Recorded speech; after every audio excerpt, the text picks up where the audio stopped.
অতএব কেউ যদি বলে আমিরে মুয়াবিয়া সাহাবী না, সে সুন্নি, সে হলো ভুয়া সুন্নি, শিয়া। কিন্তু অরিজিনালি তারা সুন্নি না, শিয়াদের দালাল। যাদের আকীদা গাউসে পাকের আকীদার সাথে মিলে না, যাদের আকীদা ইমাম হাসানের সাথে মিলে না, যাদের আকীদা মাওলা আলীর সাথে মিলে না, যাদের আকীদা সাহাবীদের আকীদার সাথে মিলে না, যাদের আকীদা সিহাসিদ্দার ছয় ইমাম ইমাম বুখারী মুসলিমের আকীদার সাথে মিলে না, এরা সুন্নি হইলে তাহলে আর ওয়াহাবী কেনা, শিয়া কেনা? মাহফিলের ইন্তেজামিয়া কমিটির পক্ষ থেকে আমাকে আলোচনার নির্দিষ্ট বিষয়বস্তু দেওয়া হয়েছে। হযরতে আমিরে মুআবিয়া রাদিয়াল্লাহু আনহু সাহাবাদের মধ্যে মর্যাদা কি? হযরতে মানে কি? হযরতে আমিরে মুআবিয়া রাদিয়াল্লাহু আনহুর বিরূপ শরীয়তের ফয়সালা কি? ওনার সম্পর্কে বিরূপ মন্তব্যকারীর শরীয়তে ফয়সালা কি? মনে হয় কথাটা এরকমই লেখার দরকার ছিল। আমি আমার বিষয়বস্তুর উপরে ইনশাআল্লাহ দলিল ভিত্তিক আপনাদের সামনে কিছু কথা বলার চেষ্টা করব। বন্ধুরা আমার, ওয়াজ নসিহত, ওয়াজ মুসিবত সবই সমাজে চলমান। কিছু কিছু বক্তাদের কারণে প্রশাসন এখন ধর্মীয় যে মাহফিলগুলি হয় এগুলির উপরে তারা খুব চিন্তা ফিকির করেন, খুব চিন্তিত থাকেন। যোগ্য ব্যক্তিরাও কথা বলে, অযোগ্যরাও কথা বলে। যারা ফতোয়া দেওয়ার যোগ্য তারাও ফতোয়া দেয়, যারা যোগ্য না তারাও ফতোয়াবাজি করে। এই যে একটা ঢালাও ফতোয়াবাজি, যে বুঝে সেও বলে, সে বুঝে না সেও বলে। বুখারী শরীফের একটা হাদিসের এরাব হরকত দিয়ে ঠিকমতো পড়তে পারে না এমন লোক আজকে নামের আগে আল্লামা, হ্যাঁ, ইমাম, মহা ইমাম লাগাই দিচ্ছে। কোথায় যাবেন আপনারা? সাধারণ মানুষ পড়ছেন বিপদের মধ্যে। সাধারণ মানুষ যে কি করবে এখন? আলেমরাই তো বিপদে, আপনারা যে কত বড় বিপদে আমি আপনাদের কি বুঝাবো বলেন? আমরা এখন কঠিন মুসিবতে আছি। এই ফিতনার গহীন অন্ধকারে, এই ফিতনার অতল গহ্বরে আমরা পতিত হয়ে কঠিন টেনশনে আছি। সাধারণ মানুষ যে এখন ওয়াজ নসিহতে আসে এটাই অনেক ভাগ্যের ব্যাপার। কিছু কিছু জায়গায় তো ওয়াজ মাহফিলে মারামারি পর্যন্ত হয়। এজন্য কোথায় যাব? অনেক মানুষই কিন্তু এখন ওয়াজ শুনতে পছন্দ করে না। বিশেষ করে শিক্ষিত যারা, জেনারেল শিক্ষিত, হায়ার লেভেলের এডুকেটেড পারসন যারা, তারা এখন এই সাধারণ মাহফিলে যাওয়াটাই পছন্দ করে না। কারণ এক বক্তা আরেক বক্তার বিরুদ্ধে ওয়াজ, এক দলের বক্তা আরেক দলের বিরুদ্ধে ওয়াজ। এখন হয়ে গেছে এক পক্ষ আরেক পক্ষকে ঘায়েল করার জন্যে ওয়াজের মঞ্চ। এই হয়ে গেছে অবস্থা। আমি আপনাদেরকে কোনো ঘায়েল করার জন্য না, কারো বিরোধিতা করার জন্য না, আমি মদিনাওয়ালার শান ও মান এবং আল্লাহ রসুলকে কিভাবে মানতে হবে এই বিষয়ে কিছু কথা এই সাবজেক্টের উপরে আমি বলবো ইনশাআল্লাহ। যুবক ভাইদের দৃষ্টি আকর্ষণ করছি, আমার কলিজার টুকরা যুবক ভাইরা, ও তরুণ সমাজ, যুব সমাজ, শোনো। তোমরা যারা কষ্ট করে মাহফিলে আসছো, অনেকে আসতেছো, তোমাদেরকে বলি, নতুন ফিতনার কোনোটার দিকে কর্ণপাত করো না। পুরাতন ইসলাম নিয়ে থাকো। নতুন ইসলাম ভালো না, পুরাতন ইসলাম ভালো। সূরা ফাতিহার মধ্যে আমরা সবাই পড়ি বিসমিল্লাহির রহমানির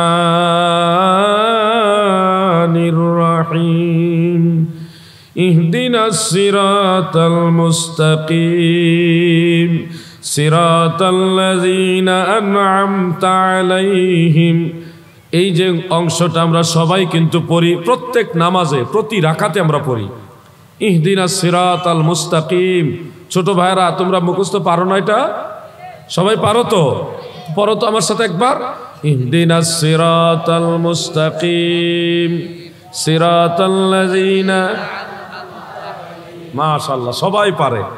এটার অর্থ কি? এটার অর্থ হলো ইহদিনাস সিরাতাল মুস্তাকিম, আল্লাহ আমাদেরকে সরল সঠিক পথে পরিচালিত করুন। সরল সঠিক পথে। এটা কোন পথ? সিরাতাল্লাযীনা আন'আমতা আলাইহিম, যাদের উপরে আপনার নিয়ামত নাজিল করেছেন সেই নিয়ামত প্রাপ্ত বান্দাদের পথ এটাই হলো সিরাতুল মুস্তাকিম, সেই পথে আমাদেরকে চালান। তাহলে এখান থেকে আমরা একটা শিক্ষা পাই, আমরা নিজেদের কোনো মত, নিজেদের ব্যক্তিগত কোনো মতামত বা দল এগুলিকে প্রাধান্য না দিয়ে যদি ওই নিয়ামতপ্রাপ্ত বান্দাদের পথেই নিজেদেরকে পরিচালিত করি, তাহলে দেখবেন ফিতনা ফাসাদ নেই, ফিতনা ফাসাদ কমে গেছে, ঝামেলা শেষ। অন্য আয়াতে আল্লাহ তাআলা বলেন, ওয়ামান ইউশাকিকির রাসূল মিন বা'দি মা তাবায়্যানা লাহুল হুদা ويتبع غير سبيل المؤمنين نوليه ما تولى ونصله جهنم وساءت مصيرا। আমার আল্লাহ বলেন, হেদায়েত প্রকাশিত হওয়ার পরেও যারা রসুলের আনুগত্যের অস্বীকৃতি জানাবে, নবী যারা মানবে না, রসুল যারা মানবে না, ওয়ায়াত্তাবিউ গায়রা সাবিলিল মুমিনিন, মুমিন বান্দাদের পথ বাদ দিয়ে অন্য পথে যারা চলবে, খুব খেয়াল করে কথাটা খেয়াল করবেন, ওয়ায়াত্তাবিউ গায়রা সাবিলিল মুমিনিন, মুমিনদের পথ বাদ দিয়ে যারা ভিন্ন পথে চলবে, আল্লাহ তাআলা বলেন, নুআল্লিহি মা তাওয়াল্লা, আমি তাদেরকে ওইভাবেই চালাবো যেইভাবে সে চলতে চায়। কেউ যদি নিজেকে খারিজি বানাইতে চায়, আল্লাহ তাকে ওই পথেই রাখবে। কেউ যদি নিজেকে শিয়া বানাইতে চায়, আমার আল্লাহ তাকে ওই পথেই রাখবে।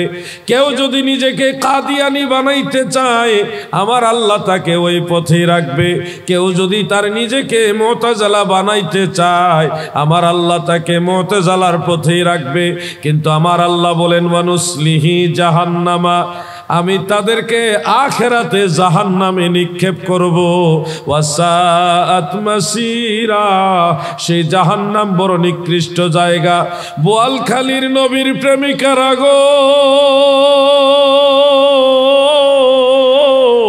কোরআনের এই দুইটা অংশ থেকে আমরা সুস্পষ্ট একটা দিক নির্দেশনা পাই। আমার নবী মানতে হবে, মুমিনদের পথে চলতে হবে। যারা মুমিনদের পথে চলবে, নবী মানবে, এবং মুমিনদের পথে যারা চলবে, আমার আল্লাহ বলে তাদের ঠিকানা জান্নাত। আর যারা নবী মানবে না, মুমিনদের পথে চলবে না, তাদের ঠিকানা হবে জাহান্নাম। এই পয়েন্টটা একটু খেয়াল রাখবেন যুবক ভাইরা। এই যে আয়াত, এটা কিন্তু কোরআনের আয়াত বলছি। কোরআনের আয়াতের মধ্যে কোনো জয়ীফ আয়াত আছে নাকি? এই ধরনের চিন্তা করা যাবে? যালিকাল কিতাবু লা রাইবা ফি, এটা সেই কিতাব যেই কিতাবে কোনো সন্দেহ নাই। এই জন্যে আমি কাউকে কটাক্ষ করব না, কাউকে গালি দিব না, কারো বিরোধিতা করার জন্য আমি আসিনি। আমি আমার দয়াল নবীর কথাগুলি, মুমিন বান্দাদের কথাগুলি বলবো। যেই নবী মানলে আপনার ঠিকানা হবে জান্নাত, যেই মুমিনদের পথে চললে আপনার ঠিকানা হবে জান্নাত। আমি সেই দুইটা পয়েন্টের উপরে আপনাদেরকে কিছু কথা বলবো। শুনুন দাদু ভাই, আজকে আলহামদুলিল্লাহ জুমার দিন গেছে না? নামাজ পড়ছেন তো? জুমার নামাজ, জুমার নামাজের আগে দুইটা খুতবা দেয়। সানি খুতবায়, মানে দ্বিতীয় খুতবায় একটা অংশ খতিব সাহেব পড়েন আরবিতে, আল্লাহ আল্লাহ, এভাবে শুরু করে, আল্লাহ আল্লাহ লা তাত্তাখিযুহুম গারাদাম মিন বা'দি, লা তাত্তাখিযুহুম গারাদাম মিন বা'দি, ফামান আহাব্বাহুম ফাবিহুব্বি আহাব্বাহুম ওমান আবগাদাহুম ফাবিবুগদি আবগাদাহুম। এই কথাটা পড়ে, আপনারা খেয়াল করেন কিনা জানি না, আরবিতে পড়ে। কে বলতেছে এই কথা? আল্লাহ রসুল বলতেছে। আমার দয়াল নবী বলেন, আমার নবীজি কাদেরকে বলতেছেন? উম্মতদেরকে বলতেছেন, সাবধান হও তোমরা, আমার সাহাবীদের ব্যাপারে সতর্ক হও, সাবধান হও। যারা আমার সাহাবীদেরকে ভালোবাসে, ফামান আহাব্বাহুম, যারা আমার সাহাবীদেরকে ভালোবাসে, ফাবিহুব্বি আহাব্বাহুম, আমার ভালোবাসার কারণেই তারা সাহাবীদেরকে ভালোবাসে। অর্থাৎ যারা নবী ভালোবাসে, নবীর ভালোবাসার কারণে নবীর সাহাবীদেরকে ভালোবাসে। ওমান আবগাদাহুম ফাবিবুগদি আবগাদাহুম, যারা আমার সাহাবীদের সাথে দুশমনি করে গো, আল্লাহর নবী বলেন আমি রাসূলের সাথে দুশমনি থাকার কারণেই তারা সাহাবীদের সাথে দুশমনি করে। দাদুরে আমার, এখানে আরেকটা হাদিস আপনাদের স্মরণ করায়। আমার দয়াল নবী বলেন, এগুলি প্রসিদ্ধ হাদিস, সিহাসিত্তার ভিতরে আছে, সিহাসিত্তার বাহিরেও আছে।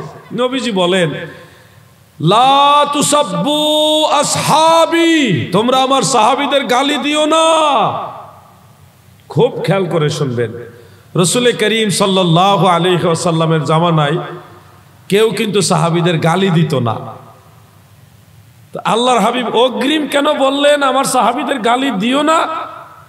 আগে আগেই কেন এই কথাটা বলে গেলেন, আমার সাহাবীদের গালি দিও না? লা তুসাব্বু আসহাবি, আমার সাহাবীদের গালি দিও না, এই কথা আল্লাহর হাবিব বলে দিলেন। এর মাঝেই বোঝা যায় একটা দল বের হবে যারা আল্লাহ রসুলের সাহাবীদেরকে গালি দিবে। যারা গালি দিবে এমন একটা দল বের হবে। এই জন্য আগে আগে আল্লাহ রসুল বলে গেছে আমার সাহাবীদের তোমরা গালি দিও না। যুবক ভাইরা আমাকে একটা কথার উত্তর দাও, নবীজি কাদেরকে গালি দিতে নিষেধ করছে? জোরে বলেন একটু। আচ্ছা, যারা গালি দেয় তারা কি সাহাবী মনে করে গালি দেয়?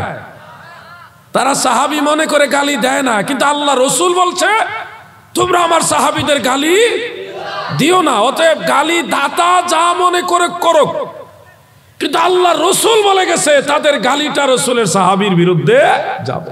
লা তুসাব্বু আসহাবি। কিছু মানুষ তাদের অজ্ঞতার কারণে, ভুল বুঝার কারণে রসুলের সাহাবীদেরকে গালি দিবে। গালি দাতা তো আর সাহাবী মনে করে গালি দিবে না, অন্য ব্যাখ্যা দিয়ে ভিন্নভাবে উপস্থাপন করে গালি দিবে। সে তো মনে করবে এটা সাহাবী না, কিন্তু আল্লাহ রসুল বলতেছে কি আমার সাহাবীদেরকে গালি দিবে, এমন একটা দল বের হবে। অতএব দাদু ভাই আমার, এমনিতেও একজন মুসলমান আর একজন মুসলমানকে গালি দেওয়া সওয়াবের কাজ না গুনার কাজ?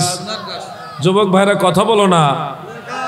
একজন মুসলমান আর একজন মুসলমানকে গালি দেওয়া সওয়াবের কাজ না গুনার কাজ?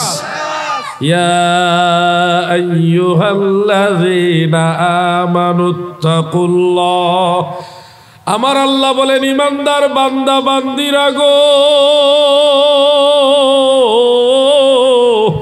তোমরা আমি আল্লাহকে ভয় করো। ওয়াকুলু কাউলান সাদীদা, আল্লাহর নির্দেশ তোমরা সত্য সঠিক কথাগুলি সুন্দরভাবে বলো। গালাগালি করা নিষেধ আমার আল্লাহর, গালি দেওয়া ফাসিকি মানে পাপ কাজ। এই জন্যে একজন সাধারণ মুসলমানকেও গালি দেওয়া নিষেধ, সেখানে রসুলের সাহাবীদেরকে গালি দেওয়া হয়। এই বিষয়টা নতুন নয় গো, এই গালাগালির সিস্টেমটা শুরু হয়েছে সাহাবীদের যুগে। নবীর যুগে গালাগালির সিস্টেম ছিল না। সাহাবীদের যুগে আইসা দুইটা বড় বড় দল আবিষ্কার হয়েছে, একটা হলো খারেজি আর একটা হলো শিয়া। খারেজিরা মাওলা আলীকে মানে না, আর শিয়ারা আমিরে মুয়াবিয়াকে গালাগালি করে, আরো সাহাবীদের গালাগালি করে। আল্লাহর নবী বলেছে এই খারেজি এবং শিয়া, বিভিন্ন দলিল থেকে এটা পাওয়া যায়, যারা খারেজি, যারা মাওলা আলীকে মানে না এবং যারা আমিরে মুয়াবিয়া সহ অন্যান্য সাহাবীদের গালাগালি করে, এই দুই দলকেই জাহান্নামের লাকড়ি, জাহান্নামের কুকুর বলা হয়েছে। আমরা যারা সুন্নি, আমরা মাওলা আলীকেও মানি, অন্য সব সাহাবীদেরও মানি, আমিরে মুয়াবিয়া সহ সমস্ত সাহাবীদেরকে সম্মান করি, ঠিক না বেঠে? আমরা গালাগালি তো নাই, মাওলা আলীর বিরুদ্ধেও না, আমিরে মুয়াবিয়ার বিরুদ্ধে না, বরং আহলে বাইত রাসূল হিসেবে মাওলা আলীকে বড় হিসেবে জানি, আর রাসূলের সাহাবী হিসেবে আমিরে মুয়াবিয়াকেও সম্মান করি। আমরা ইফরাত তাফরিতে নাই, বাড়াবাড়ি তো নাই, একেবারে নমনীয়তার মধ্যেও নাই, হকের উপরে আছি।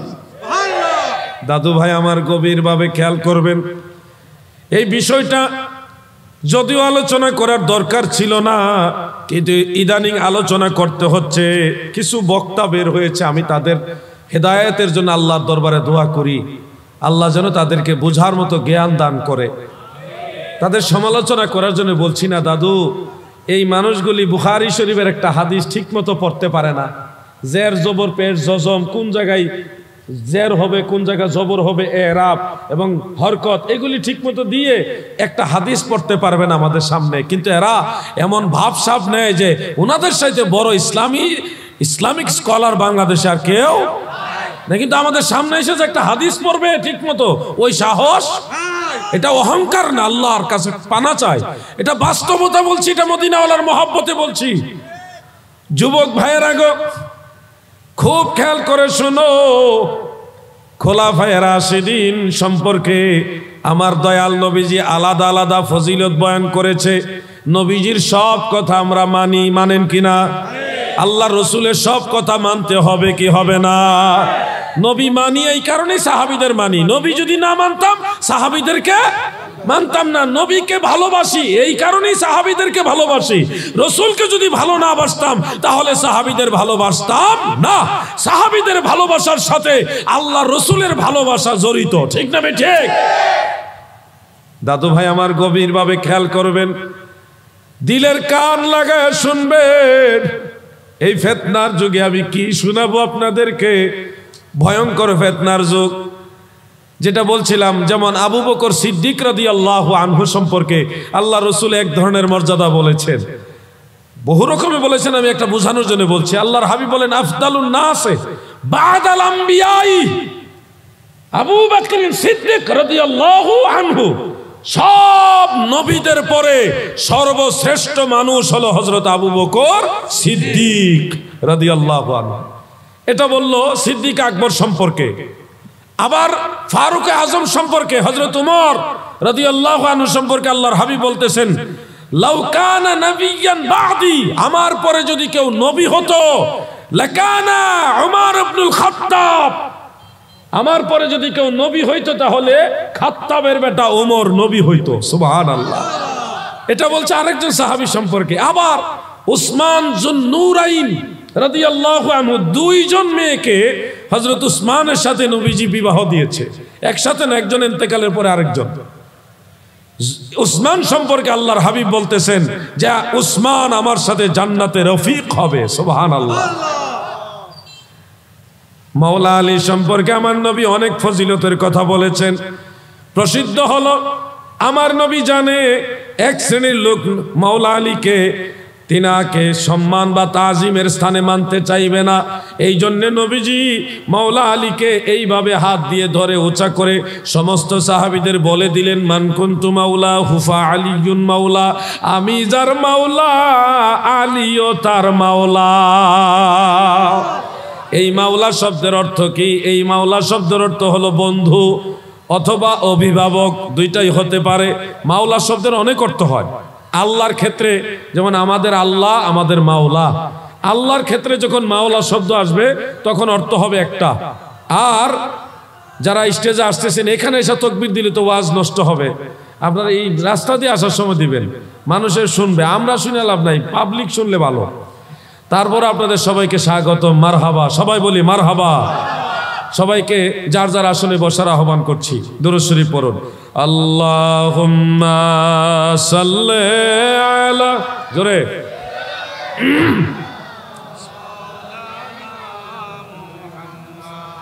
ওয়া আলা আলি সাইয়্যিদিনা, মহব্বতে। নবী তোমাকে পাইল যারা, ধন্য তাদের জীবনে,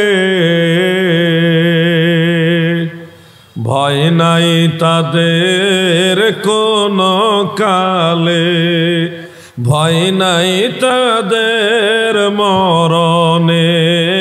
আল্লাহুম্মা সাল্লি, মারহাবা।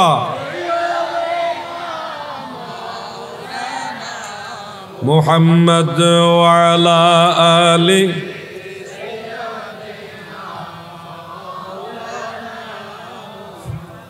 যুবক ভাইরা এদিকে তাকাও।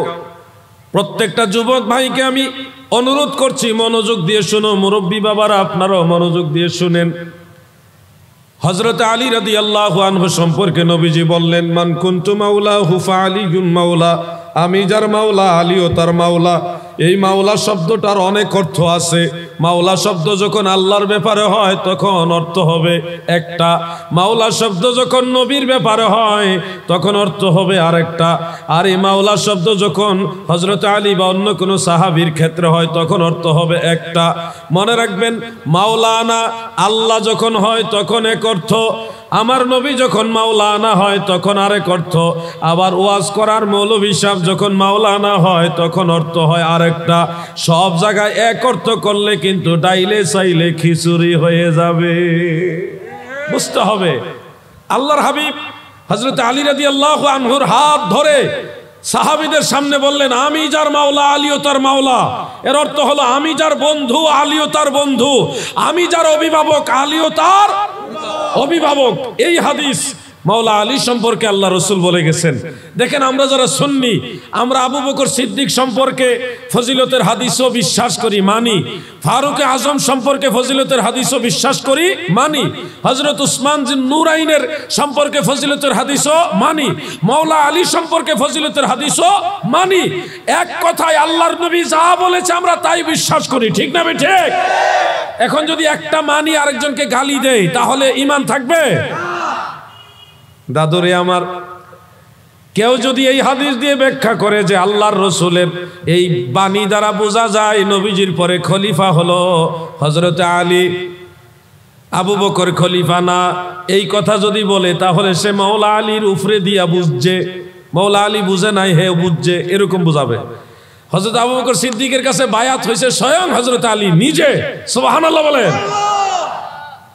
তো মাওলা আলী যেহেতু আবু বকর সিদ্দিকের কাছে বায়াত হয়েছে, আপনি বলতেছেন আবু বকর সিদ্দিক জালিম, খেয়ানতকারী, আপনি বলতেছেন ক্ষমতালোভী, আর যে আলী রাদিয়াল্লাহু আনহুর পক্ষ নিয়ে আপনি আবু বকর সিদ্দিক রাদিয়াল্লাহু আনহুকে গালি দিচ্ছেন, সেই হযরত আলী নিজে আবু বকরকে খলিফা হিসেবে মানছে।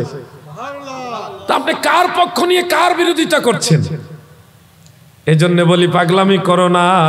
আমরা আবু বকর সিদ্দিককে যেমন খলিফা হিসেবে মানি, ওমর ফারুক, উসমান ইবনে আফফান, মাওলা আলী সবাই তো খলিফা, পর্যায়ক্রমে সবাই তো খলিফা, আমরা সবাইকে মানব। একজনকে মানতে গিয়ে আরেকজনকে গালি দিব, এটা সুন্নিয়ত নয়, বরং আল্লাহ রসুলের সব সাহাবীদেরকে তাজিম করা, মেনে নেওয়া, সম্মান করা, এটাই হলো সুন্নিয়ত, ঠিক না বেঠে? এরপরে আসেন দাদু ভাই আমার, নবীজি 4 খলিফা সম্পর্কে আলাদা আলাদা ফজিলতের কথা বলেছেন। এবার শুনেন, আমিরে মুয়াবিয়া রাদিয়াল্লাহু আনহু সম্পর্কেও নবীজি দোয়া করেছে।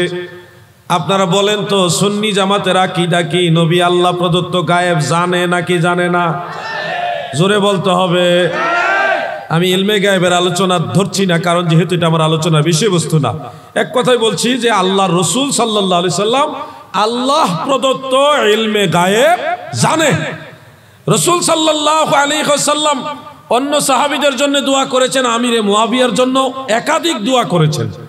কি কি দোয়া করেছেন? যেমন একটা দোয়া আমি আপনাদের শোনাই। মুসনাদু আহমদ, ইমাম বুখারীর উস্তাদের কিতাব, ইমাম আহমদ বিন হাম্বল রাহমাতুল্লাহ আলাইহির লেখা, সেখানে, এবং সিহাসিত্তার অন্যতম কিতাব জামিউত তিরমিজি। যুবক ভাইরা, তোমরা ইচ্ছা করলে অ্যাপসের মাধ্যমে এখন তিরমিজি শরীফ দেখতে পারো। মোবাইলে, অনেকের মোবাইলে বাংলা কিতাব থাকে, দেখে নিতে পারো প্রয়োজনে। জামিউত তিরমিজির মধ্যে হাদিসখানা উল্লেখ, হাদিসের সনদের মান হাসান। সেখানে উল্লেখ করেছে আল্লাহ রসুল আমিরে মুয়াবিয়ার জন্য দোয়া করতেছে, আল্লাহুম্মা জাআলহু হাদিয়াম মাহদিয়া ওয়াহদি বিহি। নবীজি দোয়া করতেছে, আল্লাহ রসুল যার জন্য দোয়া করে সেই মানুষটা খুব খারাপ, তাই না? আল্লাহ রসুল যার জন্য দোয়া করতেছেন সেই মানুষটা নিশ্চয় নবীজির ভালোবাসার মানুষ। আল্লাহুম্মা জাআলহু হাদিয়াম মাহদিয়া ওয়াহদি বিহি, অর্থ হলো আল্লাহ তুমি মুআবিয়াকে মানুষের হাদি, পথ প্রদর্শক হিসেবে, মাহদি এবং ওয়াহদি বিহি, হাদি মাহদি হিসেবে কবুল করো, তার মাধ্যমে মানুষকে হেদায়েত করো। সুবহানাল্লাহ বলেন। হযরতে মুআবিয়া সম্পর্কে আল্লাহ রাসূল দোয়া করেছে। এটা জাল হাদিস নয়, আল হাদিস, সিহা সিত্তার হাদিস।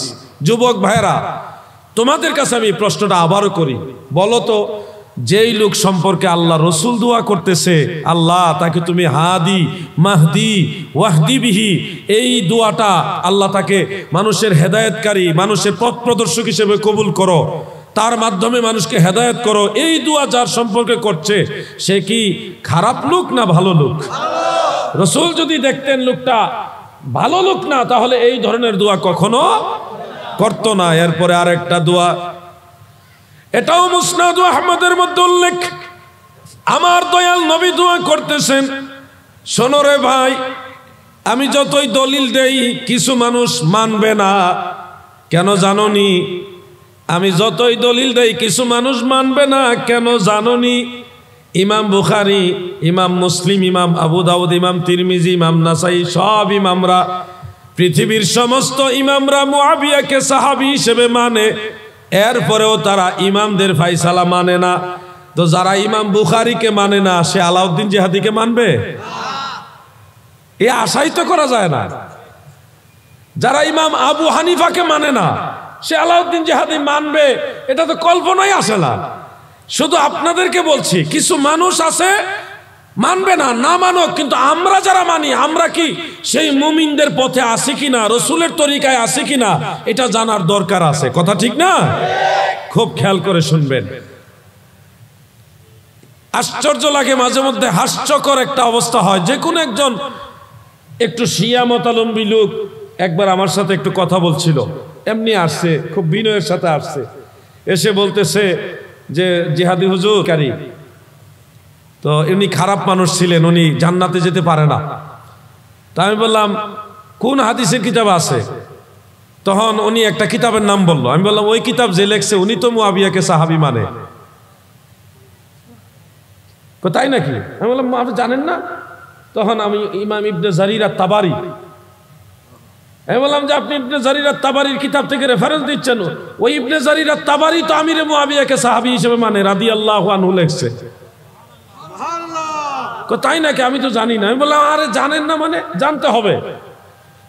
আমিরে মুআবিয়াকে যারা সাহাবী হিসেবে মানতে চায় না, তারা এমন কিতাব থেকে দলিল দিতে হবে যেই কিতাবের লেখক হযরত মুআবিয়াকে সাহাবী মানে না। এবার ওই কিতাব খুঁজে বাইর করা। আমাদের জানা মতে হাদিসের কিতাব, তাফসিরের কিতাব, ফিকহের কিতাব, উসুলের কিতাব, তারিখের কিতাব, সিরাতের কিতাব, যত কিতাব খোলো সব কিতাবের লেখকরা, চার মাযহাবের ইমামগণ, চার তরিকার ইমামগণ, সমস্ত মুহাদ্দিসিন আইম্মায়ে কেরাম হযরত মুআবিয়াকে সাহাবী মানে। এখন তারা এমন কিতাব দলিল দিতে হবে যেই কিতাবের লেখক মুআবিয়াকে সাহাবী মানে না। এমন কিতাব আগে মাটির নিচে থেকে বাইর করো, নইলে আসমানের উপর থেকে আনো। দলে দলে লোক এই মাহফিল আসতেছে, সবাই বলি মারহাবা। দাদুরে, আমার যুব সমাজের মধ্যে এই উচ্ছ্বাস, এই প্রেম ভালোবাসা দেখে আসলে ভালো লাগতেছে।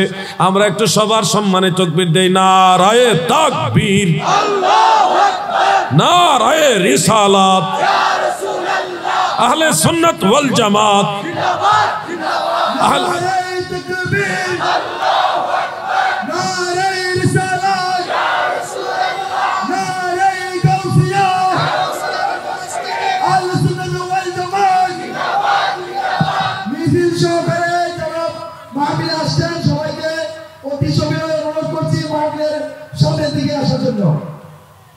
আমরা যেহেতু তাকবীর দিছি, এখন আর আপনাদের তাকবীর দরকার নাই, আপনারা আদবের সাথে এসে বসে যান। এখন আর তাকবীর লাগবে না। সবাই যুবক ভাইরা আমার দিকে তাকাও, খুব খেয়াল করো। আমি আরেকটা দোয়া আল্লাহ রসুল যে করেছিলেন, এরকম আরেকটা দোয়ার কথা আপনাদের বলতেছিলাম। মুসনাদ আহমদ সেই কিতাবের মধ্যে উল্লেখ রয়েছে। এদিকে তাকাও, ওয়াজ তোমরা না শুনলে আমি ওয়াজ করে লাভ আছে? শুনো, ওয়াজ শুনো, ওয়াজ শুনতে হবে, নাইলে তো আমি বক বক করে লাভ নাই। আমি তো কথা বলতেছি আপনাদের শোনানোর জন্য। আল্লাহর হাবিব হযরতে মুআবিয়া সম্পর্কে আরেকটা দোয়া করেছেন, সেটা মুসনাদ আহমদের মধ্যে উল্লেখ। নবীজি দোয়া করেন, আল্লাহুম্মা আল্লিম মুআবিয়াতা কিতাবা ওয়াল হিকমা ওয়াল হিসাবা ওয়া কিহিল আযাব। আল্লাহুম্মা, ওগো আমার আল্লাহ, আল্লিম, শিক্ষা দেন মুআবিয়াতা, মুআবিয়াকে আপনি শিক্ষা দেন কি? কিতাবা, কিতাব শিক্ষা দেন, ওয়াল হিসাবা, হিসাব মানে এই হিসাব বুঝেন তো আপনারা? কিতাবও শিক্ষা দেন, হিসাবও শিক্ষা দেন। ওয়াকিহিল আযাব, এবং আমিরে মুআবিয়াকে আল্লাহর রাসূল দোয়া করছে আল্লাহ তাকে আযাব থেকে রক্ষা করেন। সুবহানাল্লাহ। কিতাব শিক্ষা দাও, হিসাব শিক্ষা দাও, আযাব থেকে বাঁচাও, এই তিনটা দোয়া আমার নবী আমিরে মুআবিয়ার জন্য করেছে। এখানে আমি আপনাদেরকে এই হাদিস, এই দোয়া শোনাইবার অর্থ হলো আল্লাহর হাবিব রাহমাতুল লিল আলামিন আমাদের দয়াল নবী যার জন্য দোয়া করে তাকে যদি গালি দেন আমার নবী খুশি হবে না বেজার হবে? আল্লাহর নবী ওনার জন্য দোয়া করতেছে আর আপনি তাকে গালি দিচ্ছেন। রাসূল যার জন্য দোয়া করে আপনি তাকে গালি দিচ্ছেন। শুনেন, আমিরে মুআবিয়া নয় শুধু, আল্লাহর হাবিবের সকল সাহাবীগণ আকাশের তারকার মতো। সুবহানাল্লাহ। এটাও আমার কথা না, এটা আল্লাহ রাসূলের কথা। মিশকাত শরীফের মধ্যে উল্লেখ, আমার জানা মতে অনেকগুলি সূত্রে এই হাদিস খানা বর্ণিত বিধায় উসুলে হাদিসের মানদণ্ডে এই হাদিসের সনদের মান হাসান লিগাইরিহি কাবি, শক্তিশালী। আল্লাহর হাবিব বলেন, নবীজি স্পষ্ট বলেন, স্পষ্ট করে বলতেছেন যে সাহাবাই কারাম হলো আকাশের আসহাবিকান নুজুম, আসহাবিকান নুজুম, আমার সাহাবার আকাশের তারকার মতো।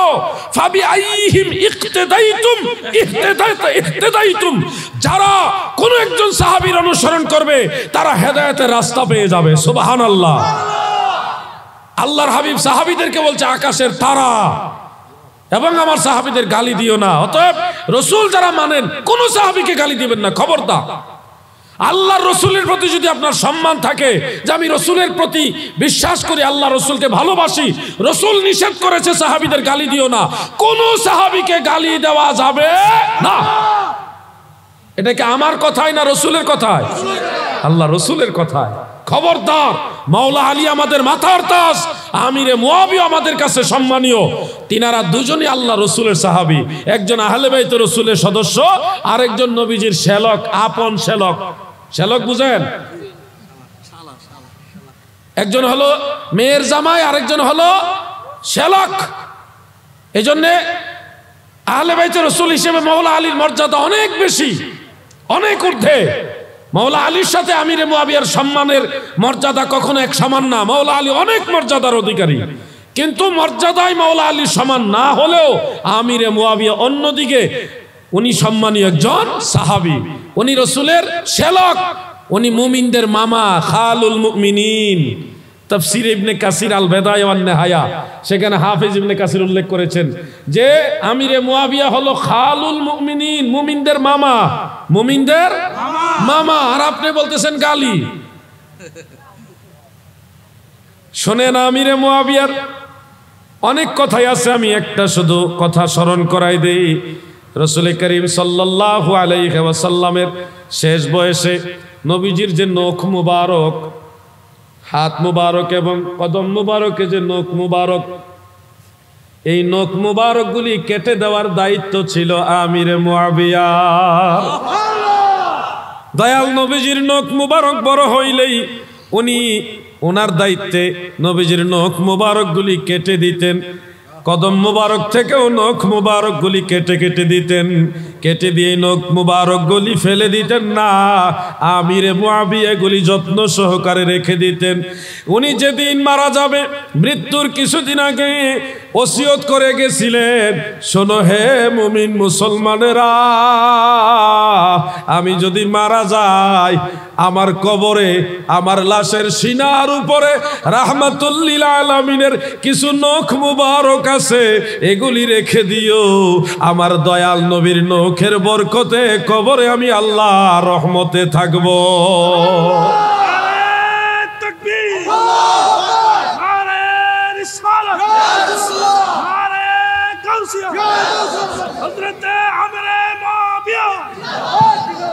আহলে বাইতে রাসূল, আহলে বাইতে রাসূল জিন্দাবাদ। আসহাবে রাসূল, আসহাবে রাসূল। দুই ভাবে তাকবীর দিবেন, শুধু আমিরে মুআবিয়া নিয়ে আলাদা করে তাকবীর নয়। আহলে বাইতে রাসূল একটা, আর আসহাবে রাসূল আরেকটা। এককভাবে কোন সাহাবীর নামে তাকবীর দিবেন না, দিতে গেলেই ফিতনা আরো বাড়ার সুযোগ হবে। আপনি দিবেন আমিরে মুয়াবিয়া নিয়া তাকবীর, তারা দিবে মাওলা আলীকে নিয়া, তো এখানে গ্রুপিং বোঝা যাবে। আমাদের মাওলা আলীও আমাদের, আমিরে মুয়াবিয়া আমাদের, রাসূলের সব সাহাবী আমাদের, ঠিক না ঠিক? অতএব স্লোগান যদি দিতে হয়, আহলে বাইতে রাসূল জিন্দাবাদ, আসহাবে রাসূল জিন্দাবাদ। কথা বুঝতে পারছেন ভাইজান? কোনো ফিতনা করার সুযোগ দেওয়া যাবে না। বন্ধুরা আমার, দিলের কান লাগায় শোনো, আল্লাহর হাবিবের কোন সাহাবী সম্পর্কে গালি দিলে আমার নবী অনেক বড় কষ্ট পায় রে ভাই। হয়তো তুমি কিছু লেখাপড়া করে কিছু পাইছো না, কিছু জানছো, কিছু জানো নাই। হাদিস পড়ে ফুরুত করে একটা ফতোয়া মারতাছো ভাই, 2-4টা আর 8-10টা হাদিস পড়ে ফতোয়া দেওয়া যায় না, অনেক পড়ালেখা করতে হয়। কিছুদিন আগে আপনারা দেখছেন না, জনৈক বক্তা, আমি তার সমালোচনার জন্য বলছি না, আপনাদের বোঝানোর জন্য বলছি, একজন বক্তা একটা হাদিস পড়ছে, বুখারী শরীফে আছে হাদিস, যে ইউলকিয়া মিনহু নাফসাহু, এই অংশ পড়া সে দলিল দিতেছে আল্লাহ রসুল আত্মহত্যা করার জন্য বারবার চেষ্টা করছে। শোনেন নাই বক্তব্য আপনারা? এবং সে বলছে ওহী নাজিল হচ্ছে, এই নাজিল হচ্ছে, এই ভয়ে সে আত্মহত্যা করতেছে, নবীজি পাগলের মতো হয়ে গেছে এবং আত্মহত্যা করতে চাইছে। ওয়াজ শুনছেন না আপনারা? এখন মুশকিলটা হলো এখানে যে হাদিস পয়রা বাহ্যিক অনুবাদ পয়রাই ঠুস করে এক ফতোয়া ডেলিভারি। কিন্তু এটা বোঝার জন্য যে উসুলে হাদিস লাগবে, আসমাউর রিজাল লাগবে, এগুলি উনি বুঝতে রাজি না। এই জন্য দাদু বললে হবে না, একটা শাস্ত্রের সাথে আরো অনেকগুলি শাস্ত্র জড়িত থাকে। এই হাদিসের ব্যাখ্যা হলো, মনের আমি বোঝার জন্য বলছি, যে আল্লাহর হাবিব যখন ওহী নাজিল হওয়া বন্ধ হয়ে যেত, মানে জিবরিল আসা যখন বন্ধ হতো, যুবক ভাইরা তোমরা প্রয়োজনে টেস্ট করো, সূরা মুদ্দাসির কোরআন শরীফের মধ্যে আছে। এই সূরাটা নাজিল হওয়ার আগে জিবরিল আমিন কিছুদিন নবীজির কাছে আসা বন্ধ ছিল, কয়েকদিন। তো বুখারী শরীফের 4 নম্বর হাদিস, কত? এই যে আমি বুখারী শরীফ বের করে ফেলছি অলরেডি, এই যে 4 নম্বর হাদিস, আলো কমাই রাখছে, আলো বাড়াই দিই, দেখছেন? বুখারী শরীফের 4 নম্বর হাদিস, একেবারে প্রথম দিকে উল্লেখ আছে, আপনি দেখে নেন, অসুবিধা নেই।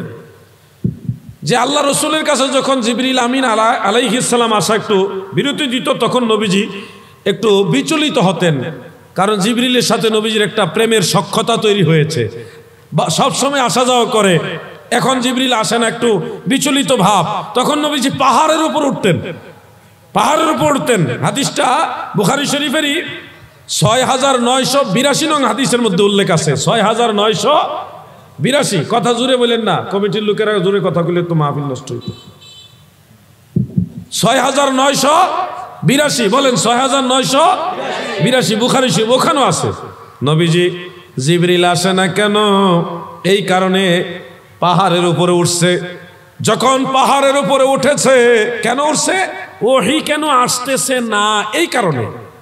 ওহী কেন আসতেছে না, এই কারণে উঠছে, ওহী আসুক। আর আপনাদের ওয়াজ করছে কি, ওহী আসতেছে ভয়ে নবীজি আত্মহত্যা করতে চাইছে। হাদিসে আছে কি? হাদিসে আছে ওহী কেন আসতেছে না, এই কারণে নবীজি বিচলিত হয়ে পাহাড় উঠছে। আর ওয়াজ করছে কি, ওহী আসতেছে, এই ওহী আসতেছে ডরে নবীজি আত্মহত্যা করতে চাইছে। হাদিসে আছে কি আর কইছে কি? বন্ধুরা আমার, এজন্য বলি বাংলা কিতাব পয়রা ফতোয়া দেওয়া যায় না, অনেক বুঝার আছে। এরপরে এই হাদিসের যে ইউলকিয়া মিনহু নাফসাহু, পাহাড়ের উপর থেকে নবীজি নিজেকে নিচের দিকে ফেলে দিতে চাইলেন, এই কথাটা, এই অংশটা আল্লাহ রসুলের কথা না, এটা মা আয়েশার কথাও না, এটা কোনো সাহাবীর কথা না, এটা হলো কৌলে ইবনে শিহাব জুহরি। হাফিজ ইবনে হাজার আসকালানি রাহমাতুল্লাহ আলাইহি ফাতহুল বারি শরহে বুখারীর মধ্যে উল্লেখ করেন, ইমাম কিরমানি রাহমাতুল্লাহ আলাইহি তিনিও বলেছেন যে ইউলকিয়া মিনহু নাফসাহু, এই অংশটা হলো মুদরাজ। মুদরাজ মানে কি, আমি হঠাৎ করে কি বুঝাবো? হাদিসের মুদাল আছে, মুনকার আছে, মুজতারাব আছে, হ্যাঁ, এর অনেক অনেক বিষয় আছে, এগুলি আমরা উসুলে হাদিস পড়া আস্তে আস্তে বসছি। মানে এই হাদিসের এই অংশটা হলো মুদরাজ। মুহাদ্দিসিন কেরাম বলেছে মুদরাজ হওয়ার কারণে এই অংশটা দলিল দেওয়ার উপযুক্ত না। এটা ইমাম ইবনে শিহাব জুহরির কথা। শিহাব জুহরি সাহাবীও না, তাবিও না, এর পরের যুগের লোক। সে তার আইডিয়ার উপরে কথাটা বলেছে। আর সহিহ হাদিস যেটা মা আয়েশা বলেছে, সেখানে নবীজি পাহাড় থেকে পড়ে যাইতে চাইতেন, এই কথা নাই। সেখানে আছে জিবরিল যখন আসতো না তখন নবীজি বিচলিত হয়ে পাহাড়ের উপর উঠতো, তখন ওয়াহুয়া জালিসুন আলাল কুরসিয়িন বাইনাস সামাওয়াতি ওয়াল আরদ, আসমান এবং জমিনের মাঝখানে বিশাল কুরসির উপরে জিবরিল বসে আমার নবীকে দেখা দিত। সুবহানাল্লাহ। নবীজি বিচলিত হয়ে পাহাড় উঠতেন, জিবরিল বিশাল আকারে দেখা দিয়ে বলতেন যে আনা জিবরিল ওয়া আনতা রাসূলুল্লাহি হাক্কান। আপনি বিচলিত হবেন না, আমি ফেরেশতা জিবরিল, আপনি সত্যিই আল্লাহর রাসূল। এই হলো অরিজিনাল ঘটনা। কিন্তু ওই বাংলা কিতাব, বাংলা মৌলবী উনি হয়তো পড়ছে, পড়া মনে করছে বুখারী শরীফে আছে তো দলিল। আসলে বুখারী শরীফে থাকলেও দলিল না। হাদিস বোঝার জন্য উসুলে হাদিস জানতে হয়, উলুমুল হাদিস। এই শাস্ত্র যদি না জানেন বাবাজি, হাদিস মানুষের সামনে যত্রতত্র যেথাই খুশি সেটাই অথবা যেমনি মনে চায় ভাবে বর্ণনা করা জায়েজ নাই। উসুলে হাদিস না জানলে হাদিসের দর্শ দেওয়া জায়েজ নাই। বন্ধুরা আমার, এই জন্য কিছু কিছু ভাইয়েরা হাদিস পাইছে। যেমন আমি একটা ঘটনা বলি, যে আল্লাহর হাবিবের কন্যা, জান্নাতের মহিলাদের সরদারনি খাতুনে জান্নাত হযরতে ফাতেমাতুজ জাহরা রাদিয়াল্লাহু তাআলা আনহা, তিনি ঘরের মধ্যে অসুস্থ, মানে অন্তঃসত্ত্বা। ওই অবস্থায় হযরত আবু বকর সিদ্দিক নাকি একদল সিপাহী পাঠাইছে, মানে পুলিশ পাঠাইছে, এবং তাদের সাথে হযরত উমরও গেছে। তাদের একটা ওয়াজ শুনেন আপনারা। উমর যাওয়ার পরে বলতেছে, আলী কোথায়? তখন মা ফাতেমা নাকি ঘর থেকে বলতেছে উনি বাড়িতে নাই। তখন হযরত উমর নাকি কয় দরজা খোলো। মা ফাতেমা দরজা খুলে না দেখা হযরত উমর নাকি জোরে দরজার মধ্যে লাথি মারছে, এবং সেই লাথির ঠেলায় দরজার যে পাট, এটা মা ফাতেমার পেটের মধ্যে নাকি আঘাত লাগছে, অন্তঃসত্ত্বা প্রেগনেন্ট। আঘাত লাগার পরে রক্তপাত হইতে হইতে ওই অবস্থায় মা ফাতেমা মারা গেছে। এরকম একটা ওয়াজও তারা করে। শোনেন যুবক ভাইয়েরা, আপনাদের অনুরোধ করে শুনি, বলি মনোযোগ দিয়ে শোনেন। এই ধরনের কথা শুনলে কার না খারাপ লাগবে। হযরত উমর লাথি দিয়া মা ফাতেমার পেটের মধ্যে দরজার কপাট আঘাত করে সন্তান সহ রক্তপাত করাইতে করাইতে মা ফাতেমাকে হত্যা করেছে। এই কথা শুনলে আমাদেরও তো খারাপ লাগবে। তারা বলে, আমরা যদি জিজ্ঞাসা কোথায় পাইছেন, তারিখে তাবারির মধ্যে আছে। একটা ইতিহাস গ্রন্থ, হাদিসের কিতাব না, কোরআনের তাফসিরের কিতাব না, ইতিহাস গ্রন্থ। সেখানে ইবনে জারির আত-তাবারি রাহমাতুল্লাহ আলাইহি এই ঘটনাটা আনছে। খেয়াল করে শুনবেন কেমনে আনছে। রুইয়া বর্ণিত আছে। কোন সাহাবী, ওই সাহাবী থেকে কে শুনছে, কোনো সনদ নাই, কোনো সনদ নাই। রুইয়া বর্ণিত আছে। যুবক ভাইরা, তোমরা যদি দেখো কোথাও লেখা আছে আল হাদিস, কিন্তু এটা কোন কিতাবে আছে এটা লেখা নাই। তাইলে বোঝা যাচ্ছে কি এটা আসলে কি কোন কিতাবের নাম লেখা নাই, মানে কি বেটার এটা জানা নাই কোন কিতাবে আছে, এটা জানা নাই। এই জন্য লেখা দিছে আল হাদিস, আইডিয়ার উপরে লেখছে এটা হাদিস। তো ওটা কিতাবে লেখা আছে রুইয়া, বর্ণিত আছে। কোন রাবি বর্ণনা করে সেটার কোনো সনদ নাই। এখন যেটার সনদ নাই, ওলামায়ে কেরাম আপনারা আমাকে একটু বলেন তো, যেই কথাটার কোনো সনদ নাই সেই কথাটা দলিল দিয়ে হযরত উমরকে এই ধরনের একটা ভয়ঙ্কর জালিম বানায় দেওয়া, এটা কি জায়েজ হবে? এটার তো কোনো সনদই নাই। এক কথা এটা জাল, এটা ভিত্তিহীন, এটার কোনো সনদ নাই ভাই। এবার শুনুন, তারিখে তাবারি যিনি লিখেছেন, এই ঘটনা যার কিতাবে আছে সেই ইমাম ইবনু জারির আত-তাবারি নিজেই আমিরে মুআবিয়ার নামের সাথে রাদিয়াল্লাহু আনহু লেখছে। এখন এই ঘটনা যে সঠিক না, নির্ভরযোগ্য না, এটা ইবনে জারিরের কাছে প্রমাণিত। যার কারণে এই ঘটনার উপর নির্ভর করে উনি মুয়াবিয়াকে গালি দেয় নাই বা হযরত উমরকে গালি দেয় নাই, কোন সাহাবীকে গালি দেওয়ার পক্ষে যায় নাই, কারণ উনি দেখছে এটার সনদ নাই। তো যেই কিতাবের দলিল দিচ্ছেন ওই কিতাবের লেখকও কিন্তু উমরকে গালি দেয় না, আবু বকরকে গালি দেয় না, মৌলা আলীকে গালি দেয় না, কোন সাহাবীকে গালি দেয় না। এই জন্য হাদিস পড়লেই হবে না, এটার সনদ আছে কিনা, সনদ থাকলেও বর্ণনাকারীরা কিরকম, তারা কি সত্যবাদী না মিথ্যাবাদী, এরকম এই যে উসুলে হাদিসের যে একটা আসমাউর রিজালের মানদণ্ড, ওটা দিয়ে বিচার করে দেখতে হবে। খালি কিতাবে ফাইলি লাভ মারণ যাইত না।